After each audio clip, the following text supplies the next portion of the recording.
Midi 15 sur e-radio, c'est l'heure du journal. Au sommaire de cette édition, la société civile totalement impliquée dans le contrôle des listes de parrainage. Ces 7 représentants jugés neutres sont connus. Parmi eux, un homme d'église, l'abbé Alphonse Seck, a confié à e-radio que la politique partisane ne l'intéresse nullement, mais plutôt la paix sociale. Et malgré le choix de ces membres de la société civile, l'opposition trouve à redire. Pour Mamadou Diop Decroix, le jeu a été faussé dès le départ. Et pour Abdourahmane Ndiaye de l'APR, c'est une bonne chose que la société civile soit impliquée. Le Sud-Just dans la rue à l'instant, le syndicat des travailleurs de la justice exige de l'État la satisfaction de ses revendications. Une grève illimitée est dans le plan d'action le 27 décembre prochain. Insécurité en Casamance, toutes les forces de l'ordre ont uni leurs efforts pour la sécurité des populations. L'armée, la gendarmerie, la douane et les eaux et forêts se sont mobilisés sur le terrain.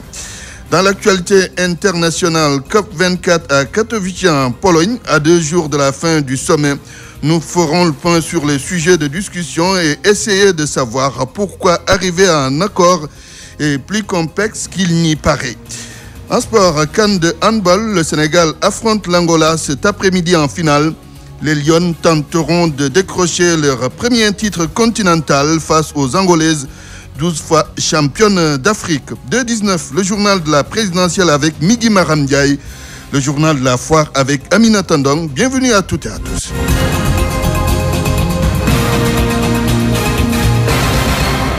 Au micro, Antoine Dioufala, technique à l'Undiassé. Mesdames et messieurs, bonjour. Les travailleurs de la justice ont investi la rue depuis 11 heures. Une marche organisée par le Sud-Just pour exiger la satisfaction de ces revendications.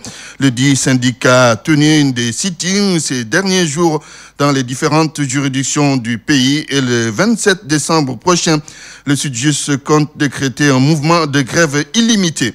Affaire du détournement de 100 millions de francs CFA à la BHS de Matam.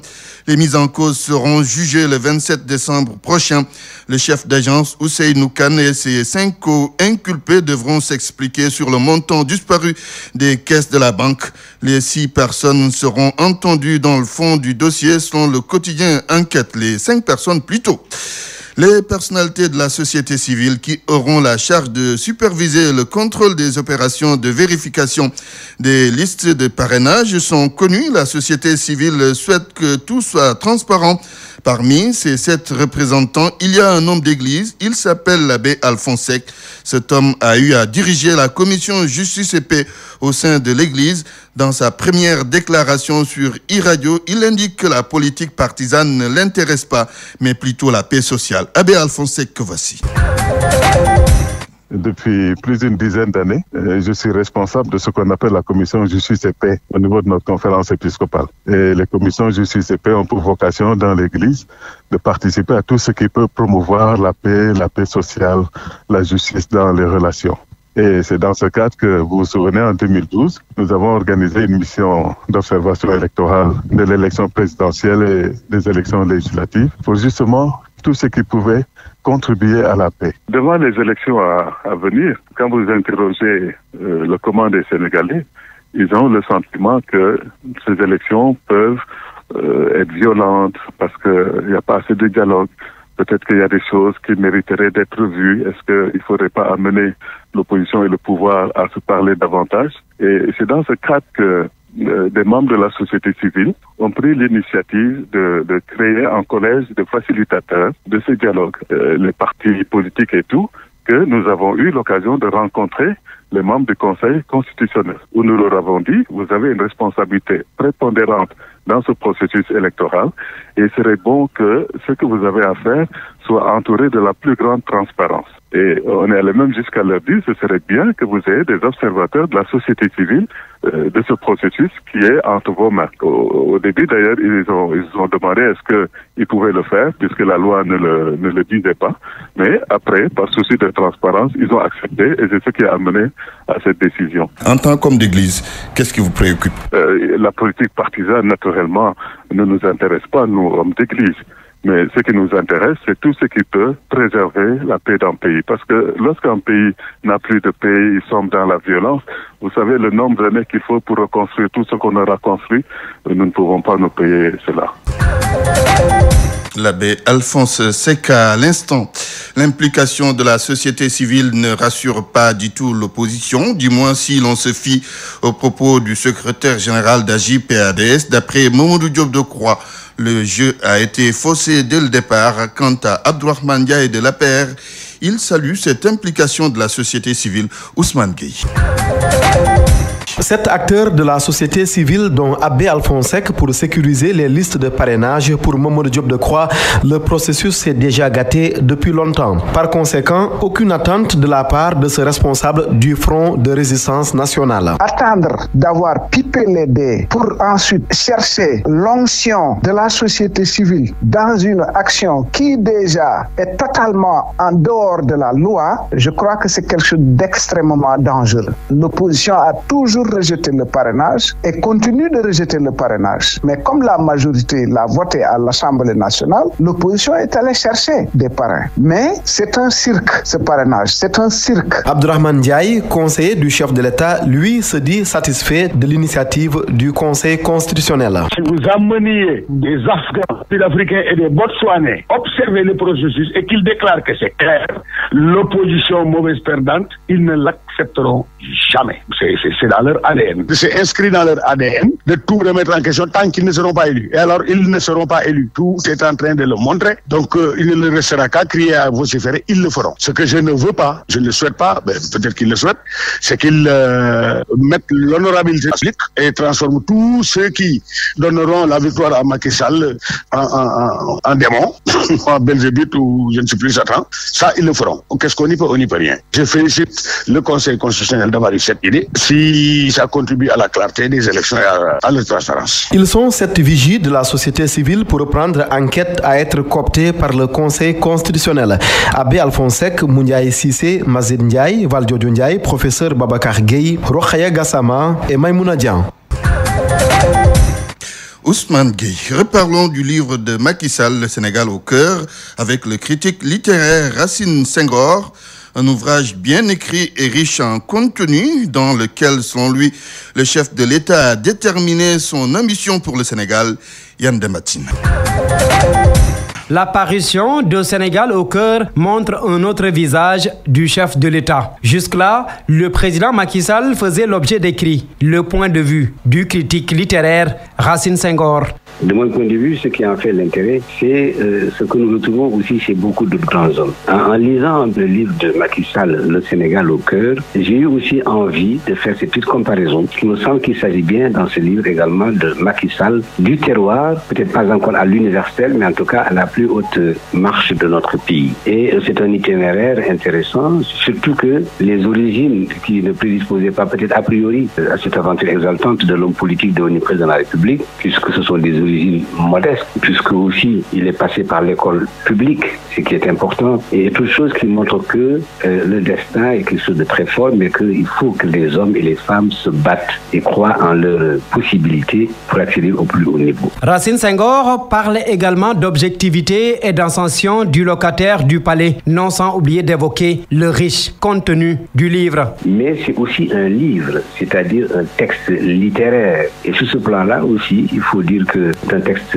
très bien écrit, très riche même en intertexte, parce que quand on lit de très près cet ouvrage, on entend d'autres musiques littéraires, si je peux ainsi m'exprimer, parce que c'est véritablement le produit de quelqu'un qui a une culture assurée. Le critique littéraire estime également que le Sénégal au cœur sera un moyen pour le chef de l'État de se faire connaître davantage par les citoyens sénégalais. D'après lui, Macky Sall révèle aussi ses ambitions au public. Il est midi 9 minutes, vous suivez le journal sur iRadio. Vous écoutez iRadio sur la 90.3 FM Dakar. Casamance, les forces de défense et de sécurité travaillent en étroite collaboration pour la sécurisation de cette partie sud du pays. L'armée, la gendarmerie, les douanes et les eaux et forêts ont uni leurs forces pour mener à bien leur mission. Grâce à leurs actions combinées, les forces de défense et de sécurité assurent la quiétude des populations. Mohamed Kanchi. Les forces de défense et de sécurité jouent un rôle très important en Casamance. Elles collaborent et mènent des actions combinées pour le bien-être des populations. Le capitaine Mamadou Goudjabi est l'inspecteur des eaux et forêts de Ziguinchor. Une opération combinée qui a regroupé l'ensemble des forces de défense et de sécurité, terre, mer, et cela s'est soldé par des résultats concrets sur le terrain. C'est pour dire combien de fois ici, tout le monde est attaché, on se donne la main pour travailler ensemble pour le bien-être des populations de cette belle région. Cette collaboration entre les forces de défense et de sécurité est magnifiée, un état d'esprit qu'il faut saluer et encourager pour l'intérêt de tous, à en croire le colonel Thior de la Légion Sud de la gendarmerie. Magnifier l'excellent état d'esprit qui anime les forces de défense et de sécurité ici en zone sud. Et je crois que nous sommes là tous pour un but bien déterminé. Nous, c'est la sécurité, la protection des personnes et des biens. Si les autres travaillent, c'est parce qu'il y a la sécurité. Ainsi, à travers cette collaboration entre les forces de défense et de sécurité, il s'agit de faire de Ziguinchor un hub sous-régional sécurisé. Le colonel Alsan Ba est le directeur régional des douanes du Sud. Après une conquête vraiment sur l'environnement sécuritaire, aujourd'hui qui permet de mener des opérations économiques en toute tranquillité, je pense que l'heure est à la relance économique de la région. Cette rencontre a été l'occasion pour les uns et les autres de s'engager à maintenir cette collaboration. Elle est à développer et à renforcer pour sécuriser davantage cette partie sud du pays au grand bonheur des populations. Thiès, jadis ville plus ou moins industrialisée avec de grandes sociétés comme celle des textiles et les rails, a perdu une bonne partie de tout cela et malgré les effets d'annonce, la situation perdure. Conséquence, le chômage gagne du terrain dans cette région. Cela au grand dam de la jeunesse. Correspondance à Thiès, Isidore Alexandre Sen. NSTS, chemin de fer, entre autres entreprises, les Thiessois se souviennent des boîtes qui constituaient le fleuron de l'économie de la région. Mais le constat est sans équivoque que toutes ces boîtes sont à l'agonie. Ousmane Kébé a vécu la belle époque. Aujourd'hui, les jeunes sont dans la vente de chaussures. Mais il n'y a plus de travail ici. Il y avait beaucoup d'industries. Le chemin de fer était là. C'était le vivier de l'emploi ici à Thiès. Et même au Sénégal, je peux dire. Le chemin de fer est là, mais il n'est plus aussi actif qu'avant. Donc on se rend compte qu'il y a beaucoup déjà de pertes d'emploi. Le plan de redressement industriel du Sénégal, il attend de voir. Nous attendons qu'il nous édifie sur ça, parce que nous ne le sentons pas. Diola Ndiaye est un Thiessois rencontré en centre-ville. Il estime que l'industrialisation, c'est l'affaire du secteur privé. Ma conviction est que ce n'est pas l'État du Sénégal d'installer des industries. Non, c'est le travail du secteur privé. Le Sénégal a beaucoup de milliardaires. La situation des entreprises thiessoises déteint sur le système de transport, nous disent ces taximans regroupés non loin de la promenade. L'on nous avait annoncé la réhabilitation de la nouvelle société textile sénégalaise. Mais depuis lors, rien. 3 entreprises à Thiès. Le marché Moussanté, marché Grand Thiès, la gare routière et les Jakarta. C'est la triste réalité. Les chemins de fer étaient là, ça marchait à merveille. Mais maintenant, tel n'est plus le cas. Et tout ça a des conséquences néfastes sur le transport. Raison pour laquelle les transporteurs, notamment les taximans, poirent toute la journée. Le diagnostic est peu reluisant, mais Thiès est la région du Sénégal qui concentre plus d'industries, des industries qui devraient améliorer le quotidien des populations en quête de mieux-être. Isidore Alexandre Sen, Thiès, iRadio. Cinéma, Dakar a eu l'exclusivité mondiale du film Yahoo, un film d'Omar Rassi réalisé par Philippe Godot, tourné au Sénégal. Un retour aux racines de l'acteur principal. Awa Diop a assisté à la projection. C'est une salle comble du Grand Théâtre National de Dakar qui a accueilli l'avant-première mondiale du long-métrage de l'acteur numéro 1 franco-sénégalais Omar Sy. Yahoo évoque avec humour et tendresse la question de la diversité culturelle sénégalaise. Et tout commence par une fugue du jeune Yao, originaire du village de Kanel situé au nord du Sénégal, destination Dakar, la capitale sénégalaise. Objectif, faire dédicacer son livre à son acteur préféré, Seydou Tall. Une aventure riche en découvertes et en émotions commence. Ibrahim Mbaye Sopé, comédien, metteur en scène, était de la partie. Le film Yao a traversé tout le Sénégal et c'est ça qui est extraordinaire. Et on a voyagé, le jeune nous a amenés dans le désert, nous a amenés à Lompoul, nous a amenés à Saint-Louis, à Thiès, à Kanel.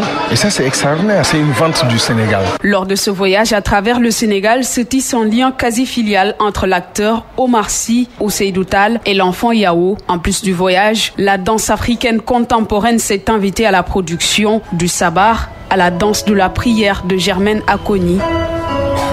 Youssou N'Dour se dit séduit. Qui nous a permis de voir le talent local avec Germaine, avec le taximan, avec ce garçon Yao.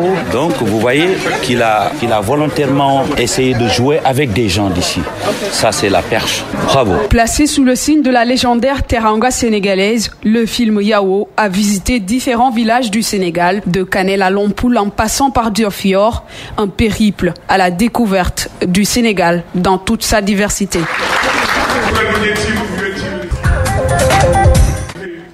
Kanel chez Alassane Samba Diop. La suite de ce journal, c'est dans un instant. L'actualité internationale sur e-Radio. Bokar Alpha Khan, bonjour. Bonjour Antoine Diouf.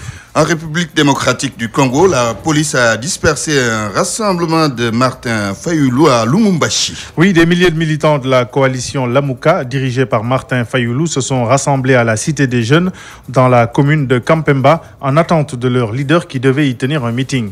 La police est alors intervenue pour disperser ce rassemblement après avoir bloqué le cortège de Martin Fayoulou. Des sources hospitalières indiquent que des blessés par balle ont été enregistrés, alors que l'opposition déplore 6 morts et de nombreux blessés. La police dément avoir tiré à balles réelles. Écoutons la réaction de Martin Fayoulou après l'intervention musclée des forces de l'ordre. C'est purement et simplement la barbarie.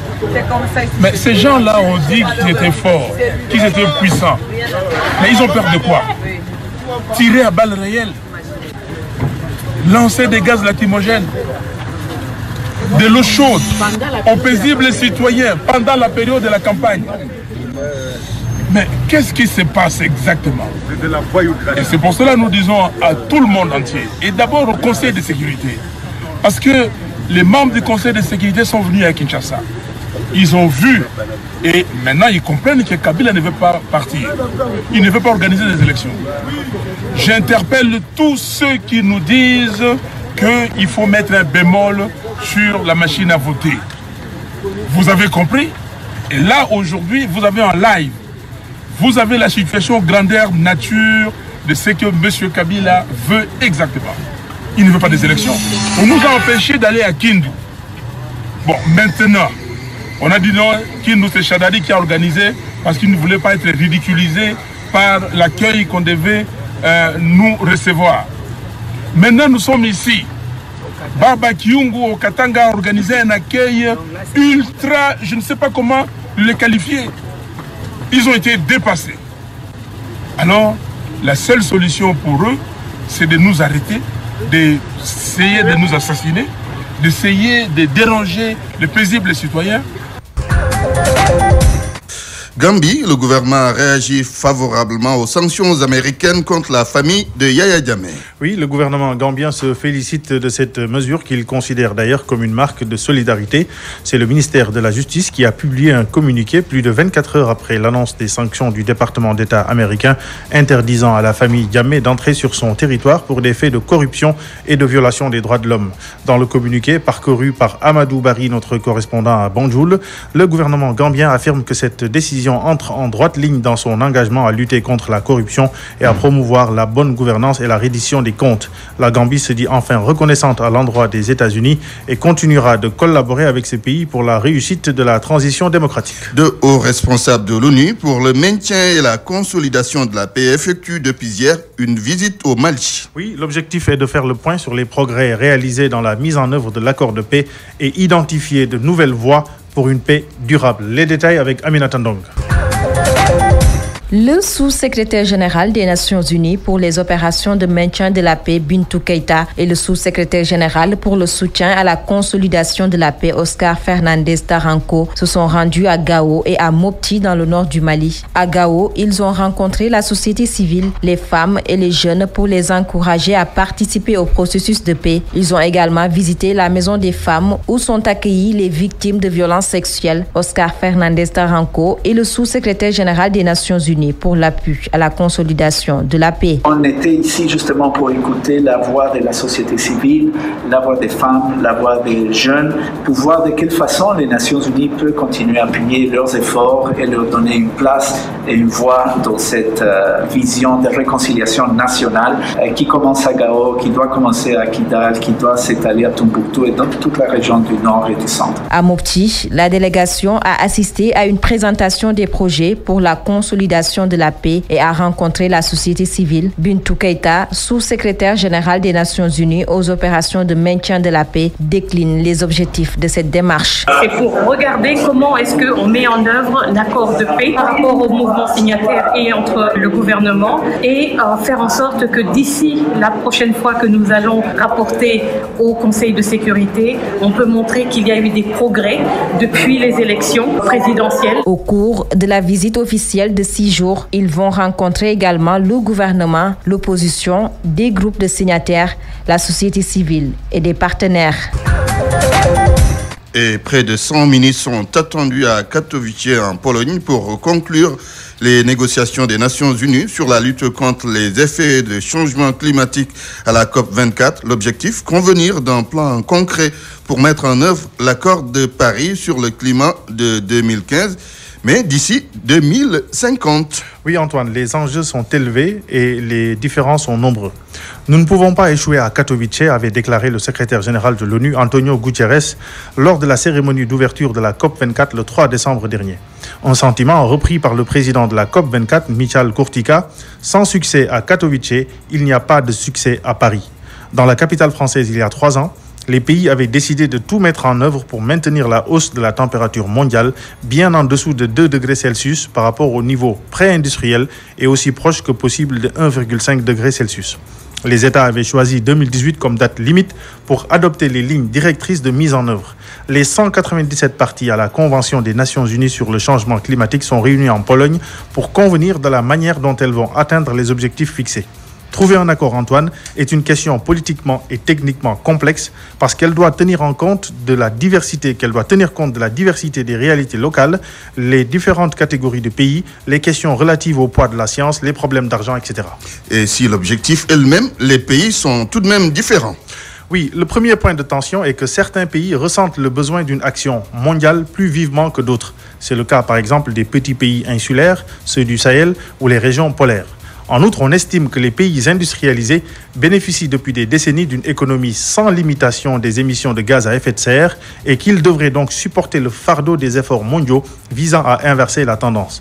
Mais d'autres pays affirment que certains pays en développement ont maintenant des émissions records et que la responsabilité de l'action climatique devrait leur incomber davantage. L'accord de Paris a établi un équilibre délicat pour réunir tous les pays. Tous les pays ont reconnu que le changement climatique était un problème mondial qui nécessitait donc une réponse mondiale. On retiendra que la Convention sur les changements climatiques adoptée en 1992 divise les 187 pays en 2 groupes principaux. Alors, il y a d'une part le groupe des pays industrialisés qui en compte 43 et d'autre part le groupe des pays en développement qui en compte 154 dont les 49 pays les moins avancés. Alors, les contributions et les responsabilités de chaque groupe en matière d'action pour le climat diffèrent sur la manière dont elles communiquent leurs actions de manière transparente et régulière, la fourniture d'un soutien, notamment en termes de financement ou de transfert de technologie maintenant et à long terme.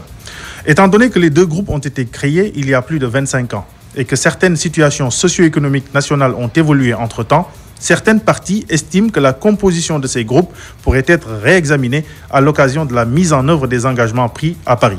Cependant, il n'y a pas de processus pour changer ce groupe et aucun n'est planifié ou anticipé, ce qui en fait un autre point complexe de cette COP24. Et il reste aussi l'épineuse question du financement. Alors, l'action pour le climat, qui nécessite donc de nouvelles technologies, des infrastructures et compétences, représente un coût que certains pays, en particulier les moins développés et les plus vulnérables, ne peuvent supporter seuls.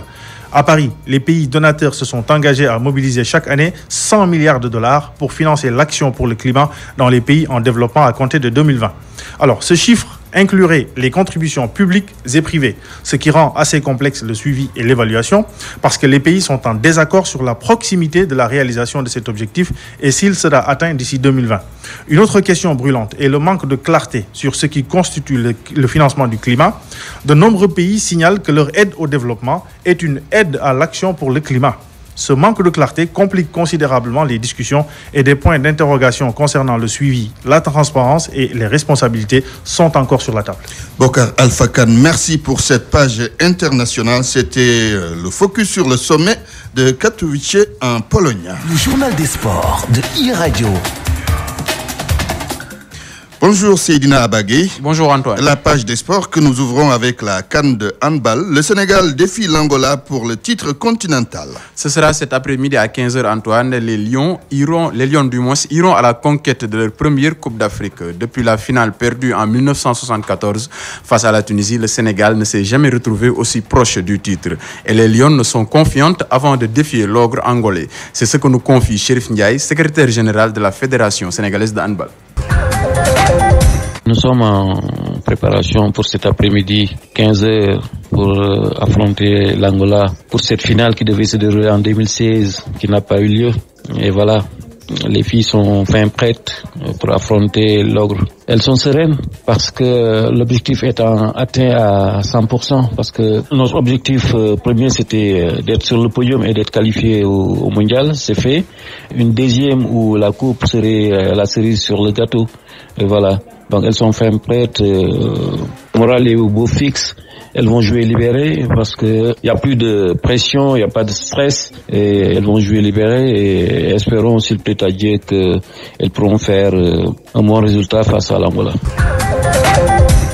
Avec 9 titres de champion d'Afrique sur les 10 dernières éditions, l'Angola semble au-dessus du lot. Effectivement, Antoine, l'Angola est l'équipe à battre depuis des décennies pour toutes les équipes africaines. Elle est au sommet de l'Afrique car depuis plus de 20 ans, les Angolais sont pratiquement intouchables avec 12 titres sur les 15 dernières CAN de handball. Pour les déloger, les Lions devront faire un match exceptionnel d'après l'analyse de Lamine Daou. Il est le sélectionneur national des moins de 20 ans. Nous l'écoutons. Ça sera une finale qui sera âprement disputée, qui va opposer deux équipes au style différent, avec une équipe de l'Angola, comme vous le voyez, très physique, avec des filles très athlétiques et qui jouent vraiment à un niveau extraordinaire. Et une équipe sénégalaise très volontaire dans l'effort, avec une excellente défense et un jeu collectif vraiment qui est formidable. Maintenant, aujourd'hui, ça va être une finale. Et une finale, comme vous le savez, ça se joue pas, ça se gagne. Tout reste possible là. Maintenant, il s'agira pour l'équipe du Sénégal de jouer sur les faiblesses de l'Angola. Ils ont l'habitude de laisser des brèches en défense parce qu'ils ont envie d'y aller rapidement.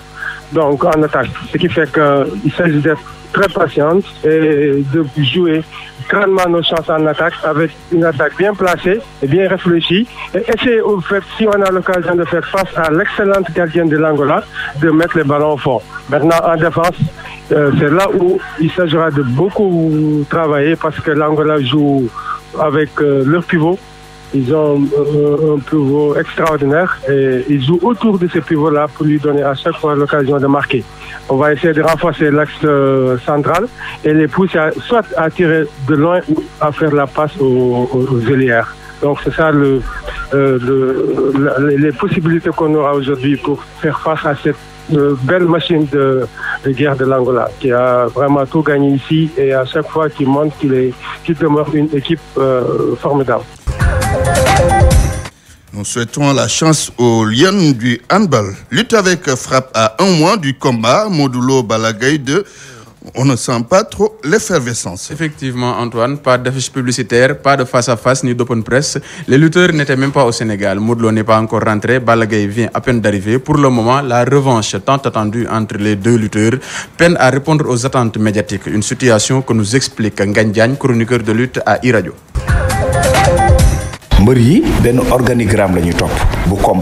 Les lutteurs ne suivent qu'un organigramme, surtout aux aspects publicité et commerciaux. L'organisateur est responsable et donne des consignes aux lutteurs conformément au contrat. Vraiment, à cette heure-ci, tout devait être en place pour rassurer les amateurs. La réaction de Gaston est normale. Probablement, c'est une stratégie pour lancer le combat. C'est une grosse affiche. Il fait l'objet de débats aux places publiques. À un mois du combat, entravez-vous dara qui am combat bobo. C'est sur cette note de lutte traditionnelle ou de lutte avec frappe. Lutte avec frappe, oui. Que nous bouclons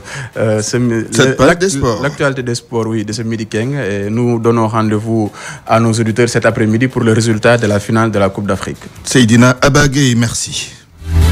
L'info en continu sur www.imedia.sn. De 19, le journal de la présidentielle, une présentation de Migui Maram Ndiaye.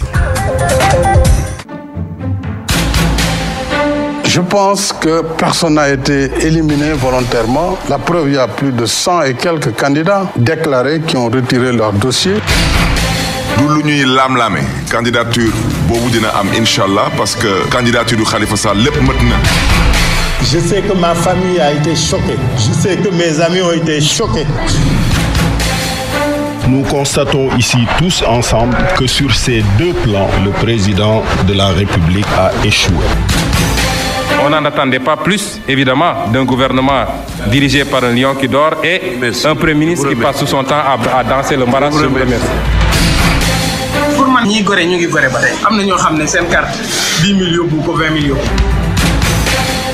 Sama gars 2012 ba légui élection bu ñu dem ñu gagné leen donc faaw ñu xaxar. Nous ne sommes pas le peuple, nous sommes une partie de ce peuple. Vous les retrouverez ce soir dans vos foyers. Vous savez, au lendemain de ma défaite, il avait choisi de me combattre. C'est l'échec de cette année de gouvernance qui justifie tout ce que nous sommes en train de vivre actuellement. Nomination rakku président de la République jël xaalis bu toll noonu teg ko ci ay loxoom loolu dafa tey xel. Asseyez-vous. Merci à tous les auditeurs d'e-radio et bienvenue dans 219. Le journal de la présidentielle. À la présentation Migui Maram Ndiaye, d'abord rendons-nous au Conseil constitutionnel pour s'enquérir de la situation sur place. Le dépôt des dossiers a débuté depuis ce mardi, nous dit Yann Dembatine.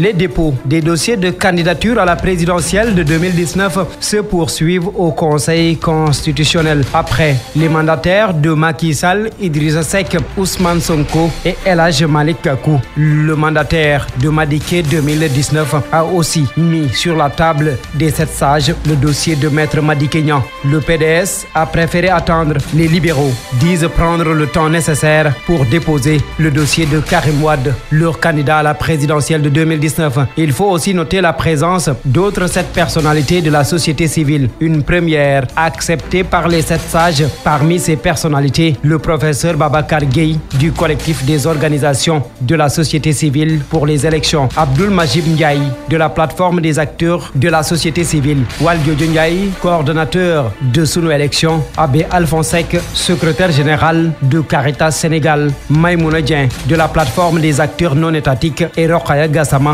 du Conseil sénégalais des femmes. Ils vont siéger aux côtés des 7 sages en qualité d'observateurs pour l'enregistrement des dossiers de candidature à la présidentielle et l'examen des fiches de parrainage durant tout le processus électoral. Merci beaucoup Yann. À présent, parlons du livre du président de la République, Macky Sall, le Sénégal au cœur. C'est son deuxième d'ailleurs. Un autre candidat, Ousmane Sonko, a aussi sorti un livre intitulé Solutions. Alors, est-il possible de transformer leur lecteur en électeur? La réponse avec Amogo Robert Niang. Après solution du candidat Ousmane Sonko, c'est au tour du Sénégal au cœur de Macky Sall. Le président candidat à sa succession retrace son parcours tout en évoquant des événements récents. Une stratégie nouvelle dans le milieu politique sénégalais, selon le professeur Mor Faye, enseignant à l'université Gaston Berger de Saint-Louis. Les livres livres ne font pas partie de la tradition de la communication politique au Sénégal. Donc c'est quelque chose de tout à fait nouveau dans notre contexte parce que on a eu plutôt l'habitude de voir des candidats qui attendent en fait la campagne électorale pour poser leurs idées et leurs programmes. Toutefois, il estime que ces candidats peuvent se retrouver avec une cible limitée. La question, je pense, c'est plutôt est-ce que ce genre de support est adapté à notre contexte socio-culturel? Parce que, qu'on le veuille ou non, ceux qui savent lire un livre ne constituent pas une partie très importante de la population. Il y a plus en fait d'analphabètes en français que de population se sent lire en fait et découvrir ce qui est exposé dans un livre. Le journaliste Mbaye Sidi Mbaye abonde dans le même sens. Pour lui, chacun des deux ouvrages a sa spécificité. Il ne faut pas lier automatiquement la lecture à la réaction des lecteurs. Non, parce que les gens sont très critiques au Sénégal. Si on devait catégoriser dans le milieu des intellectuels, surtout de la jeunesse qui niveau, disons, licence master, eh bien, c'est le livre de Sonko qui prendrait la tête. Parce que, bon, on a l'impression qu'on a voulu forcer les larmes aux gens avec le livre de Macky Sall. Avec le livre-programme, loin des ouvrages plus intimes, les candidats écrivent noir sur blanc ce qu'ils comptent faire une fois élus. Mais avant cette étape, il va falloir trouver une bonne formule pour transformer les lecteurs en électeurs. Au soir du 24 février 2019. La parole maintenant à l'homme de la rue. Youssouf Konté a tendu son micro aux étudiants qui ont interpellé le futur président de la République. Suivons ce micro-trottoir. J'attends plus qu'ils soient plus citoyens que politiciens. Parce que la majorité des candidats mettent juste des pions, en fait, pour pouvoir atteindre leurs objectifs, c'est-à-dire gagner la présidentielle et après, ils ne respectent pas leur dire et tout. On met en tout cas en jeu l'intérêt des étudiants, parce que moi je pense que l'intérêt des étudiants également, c'est l'intérêt tout simplement de tout un pays. Donc à ce niveau aussi, il faudrait vraiment apporter des réponses pratiques et des réponses concrètes. Je juge ça très difficile qu'on puisse déjà commencer une année en janvier et qu'en octobre, qu'on ne puisse même pas finir nos 2 semestres. Je me dis que ça, c'est le problème principal auquel les politiciens ils devraient faire face. C'est de faire doucement et d'aller vers les élections pacifiquement et non dans la violence. Parce que le Sénégal a été toujours un modèle pour la démocratie et la transparence. Donc continuons toujours sur cette voie et qu'il fasse doucement. J'attends juste un candidat qui puisse respecter ses dires, respecter ses engagements et voilà, ses promesses. Merci à tous les auditeurs d'e-Radio 219, c'est fini. Un grand merci à Serigne Saludem et à Maxime Sen qui ont assuré la technique, à Antoine Diouf pour la réalisation. Retrouvez tous les numéros de 219 sur votre site www.emedia.sn. C'était Migui Maram Ndiaye devant ce micro. Merci Migui Maram Ndiaye. GD16 vous offre la revue de presse. La presse du jour, c'est avec Ousmane Gueye. Le Sénégal, ou plutôt le second mandat au cœur, Macky Sall, qui se défend de trop penser à la prochaine présidentielle, a présenté son ouvrage hier à Dakar. Que ceux qui voient des attaques contre Idrissa Seck changent d'avis. Le chef de l'État a fait cette mise au point dans Enquête non sans apporter d'autres précisions, notamment sur les accusations de Wade qui avaient ému une partie de l'opinion quand l'ancien président l'avait qualifié de descendant d'anthropophage et d'esclave. On a voulu me présenter pour ce que je ne suis pas à des fins purement politiciennes, explique l'auteur de Le Sénégal au cœur dans Source A. Mais pour Macky Sall, cette sortie n'était dictée que par une volonté de destruction n'ayant d'égal que la haine et la cupidité, ce qui fait dire à l'as que Macky Sall solde ses comptes. Mourir plutôt que de perdre la face, une philosophie bien guerrière à laquelle croit le successeur de Abdoulaye Wade qui invite à la page 3 de l'as ses opposants qui s'en prennent à lui sur le thème des ressources gazières et pétrolières à aller se documenter avec toute la modestie que cela demande. Le front de résistance nationale visé par le chef de l'État va sûrement répliquer. Source A annonce que Mamadou Diop Decroix et ses camarades vont se retrouver ce mercredi pour plancher sur ce qu'ils appellent un plan machiavélique de Macky Sall dans l'affaire des parrainages. Mais pourquoi y voir un mauvais dessein de la part du président de l'APR quand on sait que 7 membres de la société civile ont été cooptés par le Conseil constitutionnel présidentielle pour superviser les opérations de contrôle des listes de parrainage. Enquête affiche les photos de cette vigie comme le journal les appelle à sa une ce matin. Valdiodio Ndiaye, professeur Babacar Gueye, Abbé Alphonsek, Maïmouna Dien, Moundiaye Sissé, Rokhaya Gassama, Mazed Ndiaye. Comme l'explique l'AS, la décision a été prise pour écarter toute suspicion lorsque les 7 sages assistés de cette vigie afficheront la liste des candidats à la présidentielle. L'affaire des médicaments de Touba Belel, l'Ordre des pharmaciens du Sénégal demande la fermeture sans délai de tous les dépôts illégaux situés dans la ville sainte. Plus qu'une doléance, une exigence formelle dans Enquête. À la page 7 de l'AS, l'on apprend que le syndicat aussi veut que l'État passe à l'action en procédant à la fermeture de tous les points de vente illicite. À la une de la tribune, Aïda Ndiong court toujours derrière ses biens. Quoique ayant bénéficié d'un non-lieu, la libérale n'est pas pour autant sortie de l'auberge, relève Oumar Faye de l'Héral Askanui. On ne peut pas comprendre le refus de Aliou Sall, directeur de la Caisse des dépôts et consignations, de payer l'argent à cette dame, explique Oumar Faye, non sans rappeler les instructions de Macky Sall pour que Aïda Ndiong recouvre ce qui lui appartient. Comme il le dit, une autre galère, celle de l'international sénégalais Mohamed Diamé. Libération révèle dans sa livraison de ce jour qu'il a été délesté de 160 millions CFA dans une opération immobilière. GD16 vous a offert la revue de presse. C'est la fin de cette édition. Je vous rappelle les titres. La société civile impliquée dans le contrôle des listes de parrainage, ces 7 représentants jugés neutres sont connus parmi eux. Un homme d'église, l'abbé Alphonse Sek, a confié à iRadio que la politique politicienne ou partisane ne l'intéresse nullement, mais plutôt la paix sociale. Et malgré le choix de ses membres de la société civile, l'opposition trouve à redire. Pour Mamadou Diop Decroix, le jeu a été faussé dès le départ. Et pour Abdourahmane Diaye de l'APR, c'est une bonne chose que la société civile soit impliquée. L'étude juste dans la rue à l'instant, c'est depuis 11h d'ailleurs, le syndicat des travailleurs de la justice exige de l'État la satisfaction de ses revendications. Une grève illimitée est dans le plan d'action le 27 décembre prochain. Insécurité en Casamance, toutes les forces de l'ordre ont uni leurs efforts pour la sécurité des populations. L'armée, la gendarmerie, la douane et les eaux et forêts se sont mobilisés sur le terrain. En sport, CAN de handball, le Sénégal affronte l'Angola cet après-midi en finale. Les Lions tenteront de décrocher leur premier titre continental face aux Angolaises, 12 fois championnes d'Afrique. Journal présenté par Antoine Diouf, à la technique Alioune Diassé, réalisation Mohamed Kandji. À 13h, vous aurez rendez-vous avec Khalifa Diakhaté. Tout de suite, Salimto suivra le journal de la foire. Il y aura également Dialgati Hibar. Merci à Kolo. Excellent après-midi à toutes et à tous.